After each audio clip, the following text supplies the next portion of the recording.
travaille au Cameroun la sécurité judiciaire. Il faut 20 ans à 18 ans l'âge électoral, car il est incohérent de dire qu'un jeune Camerounais à 18 ans est pénalement responsable, mais qu'à 18 ans, il n'est pas assez mûr pour participer au choix des dirigeants de son pays. À côté de la réforme constitutionnelle, il faudra rétablir l'état de droit. Et j'ai mis à tel rêve. Rétablir l'état de droit, c'est d'abord garantir aux Camerounais et à tous ceux qui vivent et travaillent au Cameroun la sécurité judiciaire. Il faudra aussi renforcer l'état de droit par une lutte opiniâtre, sans relâche contre la corruption.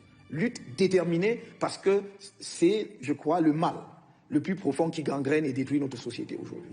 C'est pour cela que je m'engage devant les Camerounais à signer, comme tout premier texte, dès que je serai élu, si les Camerounais m'en font l'honneur, le décret d'application de la loi de 2006 sur la déclaration des biens et avoirs. Ce décret fixe le comité devant lequel cette déclaration doit avoir lieu. J'y tiens tout particulièrement parce que je tiens à faire cette déclaration moi-même avant de commencer l'exercice de mes fonctions. Il est important que mes compatriotes sachent quelle est l'étendue de mon patrimoine, de façon à ce que, au moment où j'aurai achevé mon mandat, qu'ils soient en mesure d'apprécier le niveau de mon enrichissement, s'il est conforme et en rapport avec les ressources que l'État mettra à ma disposition ou pas. En ce qui concerne l'équilibrage, le rééquilibrage des pouvoirs, j'entends qu'au sein de l'exécutif, les rapports entre le gouvernement et le président de la République soient mieux définis. Le Premier ministre doit être effectivement le chef du gouvernement chargé de la mise en œuvre de la politique définie par le chef de l'État. À cet égard, il doit disposer des pouvoirs nécessaires pour effectivement exercer ses fonctions.